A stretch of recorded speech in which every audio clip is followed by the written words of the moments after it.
रसूल पाक सल्लल्लाहु अलैहि वसल्लम की ज़ात अक़दस ने कल क़यामत के दिन जो हर बंदे से 4 सवाल होंगे, उन सवालों का तज़किरा भी फरमा दिया कि ये 4 सवाल हर एक से होने हैं। यूँ ही नहीं दुनिया में आगे को कोई पूछने वाला ही नहीं है।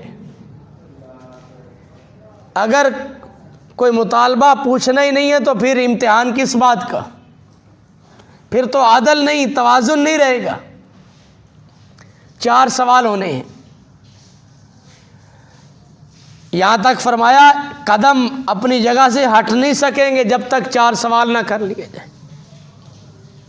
वहीं साकित खड़ा हुआ है। उम्र किस मशगला में ख़त्म की। ये जो उम्र अल्लाह ने दी है, ज़िंदगी दे रखी है, हम लोग समझते हैं ये ज़िंदगी ऐसे ही है, कोई पूछने वाला ही नहीं।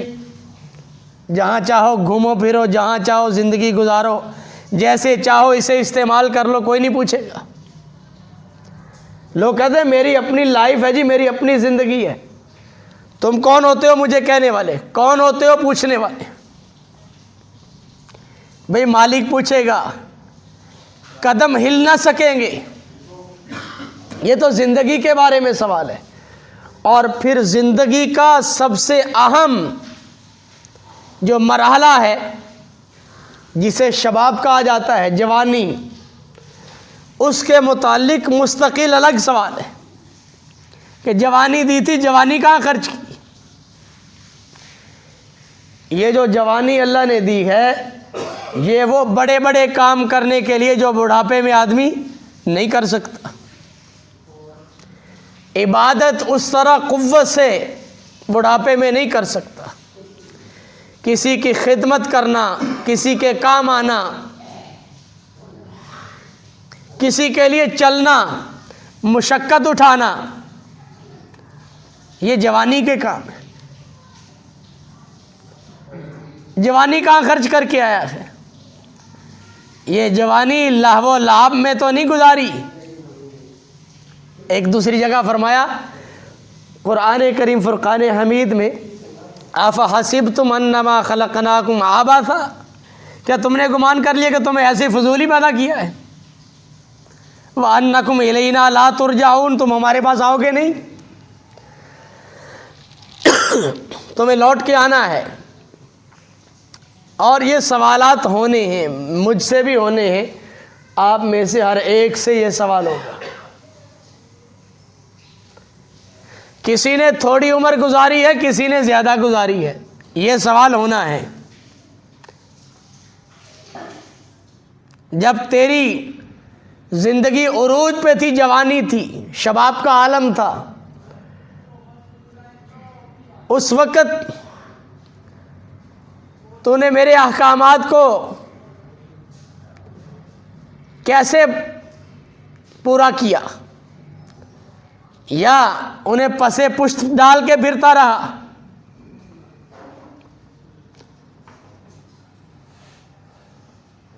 ये 2 सवाल मुझ समेत हर एक से होने। फिर अगले सवाल उससे ज़्यादा अहम, माल कहाँ से कमाया? माल कमाने में भी हम लोग पाबंद हैं। बेमुहारे नहीं छोड़ दिया, शुतर बेमुहार, जिसका कोई पूछने वाला ही नहीं। जहाँ से चाहो कमा लो, जहाँ से चाहो ठगी लगा लो, जिसका चाहो पेट चाक कर लो। नहीं नहीं, ये सवाल होना है क़यामत के दिन। और ये बातें अपनी तरफ से नहीं कह रहे, रसूल पाक सल्लल्लाहु अलैहि वसल्लम की ज़ात अक़दस ने ये बात इरशाद फरमाई। बहक़ी की रिवायत है कि जब तक 4 सवाल न किए जाएं, कदम नहीं हटेंगे। कहाँ से माल कमाया?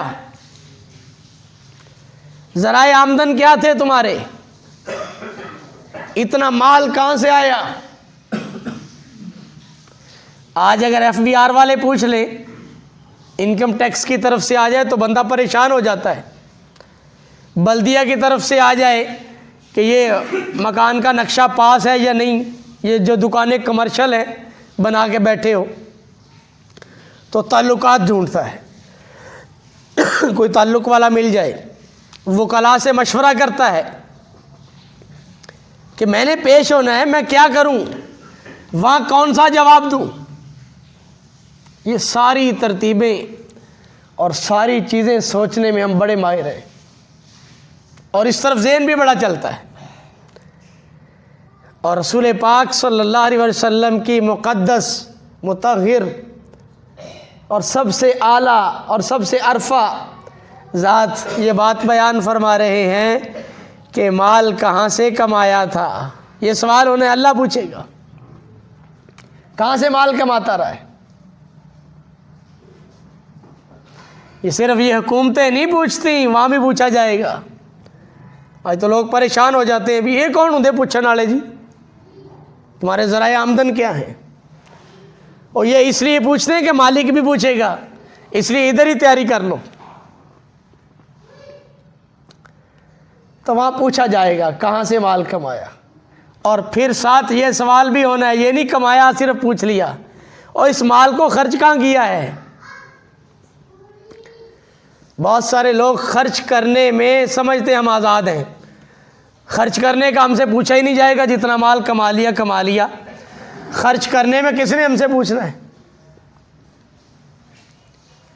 खर्च करने में पूछा जाएगा तुमने खर्च हराम जगह तो नहीं किया,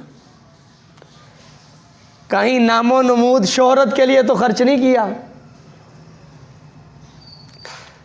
नाक रह जाए खर्च किया जा रहा है, रस्म और रिवाज में खर्च किया जा रहा है। ये सारा खर्च करना हराम है, और इसका सवाल होना है। तो कहते जी रोज नाक की नहीं रहती जी, और खर्च हो रहा है, और खूब खर्च हो रहा है। इसका मुझसे पूछा जाएगा कहाँ खर्च करता रहा माल।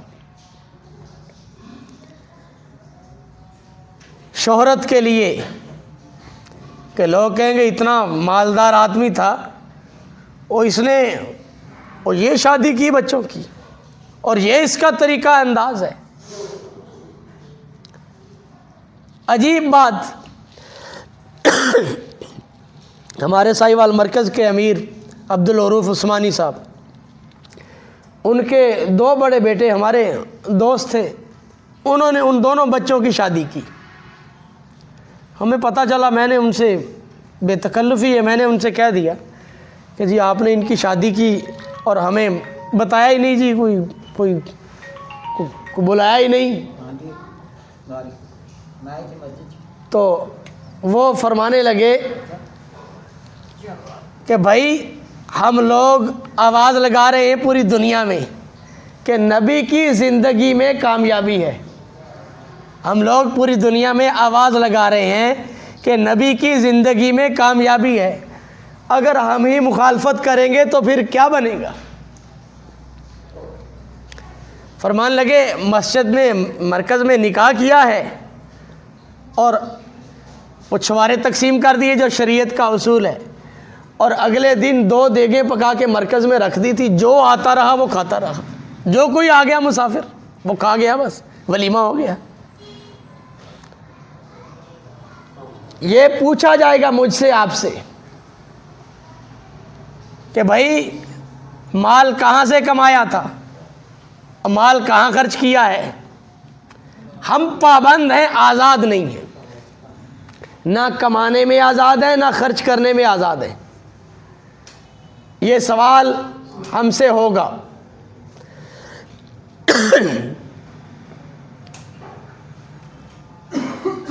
और इस सवाल की जवाबदही है।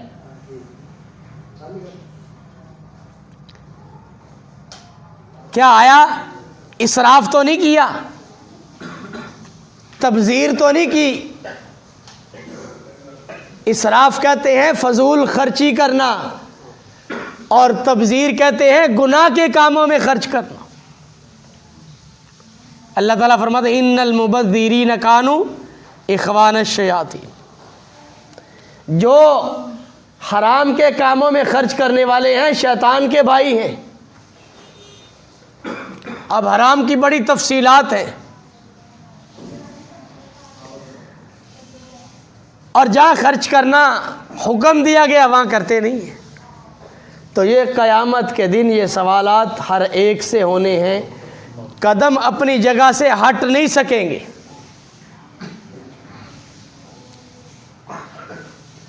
आखिरी सवाल, अपने इल्म पर क्या अमल किया था। जो इल्म अल्लाह ने दे रखा है और जिसमें सारी चीज़ें वाज़ेह है, ये हराम है, ये हलाल है, ये मकरूह है, ये जायज़ है, ये नाजायज़ है, ये अल्लाह ताला के अहकामात हैं, इनकी बजावरी है, उन हुक्मों के पूरा करने के बारे में सवाल होना है। और ये हर एक से होना है। इसकी तरफ मैं और आप अभी से ज़िंदगी की तरतीब बना लें, फूंक फूंक कर कदम रखें, सोचें कि मेरी पेशी है, मैंने पेश होना है।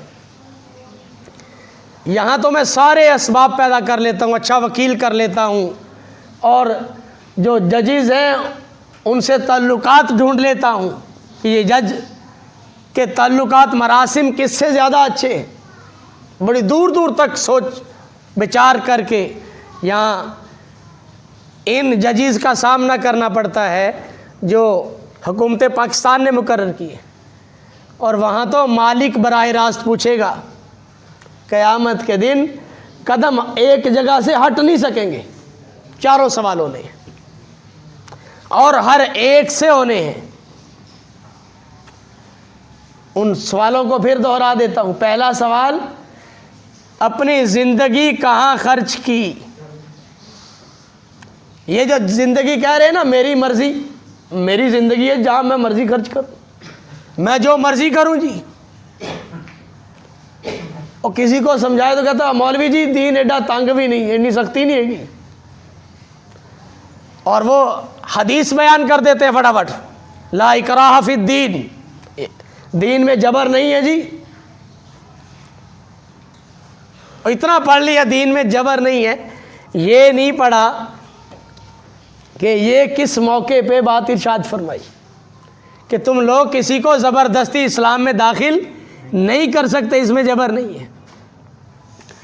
वरना तो चोर चोरी करते हुए पकड़ा जाए, कहे जी जबर नहीं है जी, क्यों पकड़ रहे हो इसको। सारे अहकामात और जिन चीज़ों अदालत का निज़ाम है जो अल्लाह ने हमें दिया है, वो सारे का सारा ख़त्म हो जाएगा, जो जबर है ही नहीं जी। तो ये सवाल मुझ समेत आप सब से होना है। क्या सवाल होना है? उम्र कहाँ खर्च की। और फिर सवाल होगा वान शबाबी ही, जवानी के बारे में, ज़िंदगी का जो सबसे अच्छे लम्हात उनके बारे में अलग सवाल है। जब ताकत थी और बड़े बड़े नेक काम कर सकता था, नेकियों में आगे बढ़ सकता था, सारी रात खड़े होकर नवाफिल पढ़ने की ताकत दी थी। भाई ये इस जवानी को कहाँ खर्च करके आया, ये सवाल होना है। फिर इसके बाद माल कहाँ से कमाया था, ज़राए आमदन क्या थे, ये पूछा जाएगा। पाबंद हैं हम लोग, आज़ाद नहीं है कि कोई पूछने वाला ही नहीं, जो मर्जी करी जो। ये सवाल होना है, कहाँ से कमाया था। वो जो मुल्कों वाले पूछते हैं वहीं पर लोग परेशान हैं। FBR वाले पूछ लें भाई इतने पैसा कहाँ से आया है, इतने मकान और इतनी जायदादें बनाई, कहाँ से पैसा आया, तो परेशान हो जाते हैं। और जब अल्लाह पूछेगा तो वहाँ क्या करेंगे। यहाँ तो वकील कर लेते हैं, 100 पापड़ बेल लेते हैं, रिश्वत भी चल जाती है, वहाँ तो कुछ नहीं चलने वाला। ये सवाल होना है, माल कहाँ से कमाया था।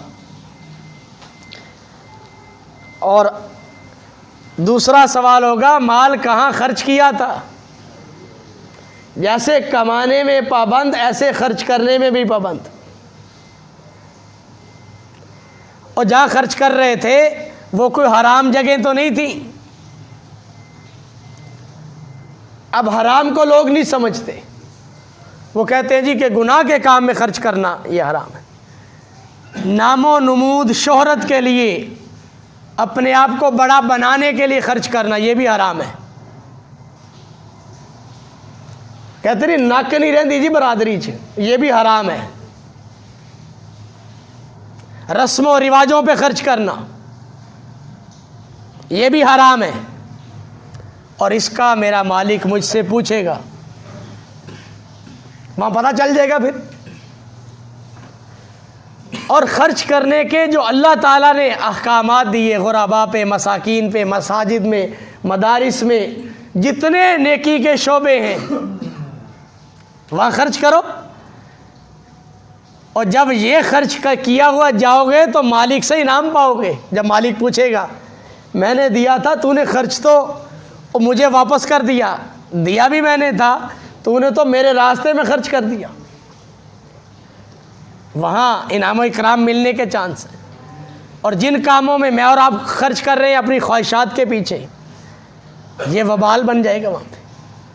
और फिर आखिर में जो सवाल होगा कि अपने इल्म पर क्या अमल किया था। जितना ज़्यादा इल्म है उतना ख़तरा भी ज़्यादा है, उतनी पूछगछ ज़्यादा है। कोई ये ना समझे कि आइंदा हम कोई ऐसी किताब ही नहीं पढ़ेंगे जी, हम इल्म हासिल ही नहीं करेंगे क्योंकि पूछा ज़्यादा जाएगा। इसका ये मतलब नहीं है। अल्लाह ताला के अहकामात, रसूल पाक सल्लल्लाहु अलैहि वसल्लम की मुबारक ज़िंदगी, ये सीखना हर मुसलमान के ज़िम्मे है, हर मुसलमान की ज़िम्मेदारी है। या लोग बताते हैं जी, आप नमाज़ पढ़ा रहे होते हैं, कुछ लोग जल्दी चले जाते हैं रुकू सजदे में, रुकू में जल्दी, कुछ सजदे में जल्दी, कुछ लोग बहुत देर से उठते हैं। इमाम उसे कहते हैं जो आगे होता है, अरबी में इमाम आगे, और मुक्तदी जो पीछे होता है इक्तदा कर रहा होता है कदम ब कदम। जब इमाम कहे अल्लाहु अकबर तो वो इंतकाल कर जाए। इंतकाल का मतलब अपनी एक जगह से दूसरी जगह मुंतकिल हो जाए। हमने इंतकाल का माना भी एक ही समझा, जब बंदा फौत हो जाए तो उसको इंतकाल कहते हैं। हालांकि इंतकाल एक जगह से दूसरी जगह चले जाना, इमाम से आगे भी नहीं बढ़ना और इमाम से ज़्यादा पीछे भी नहीं रहना कि आपका एक रुकन ही रह जाए। इमाम सजदे से उठ के बैठा हुआ है और वो जलसा अदा कर रहा है और ये अभी सजदे में है, वो इमाम दूसरे सजदे में चला जाता है, इसका वो रुकन ही रह जाता है, इमाम से मुलाकात नहीं, तो नमाज नहीं होगी।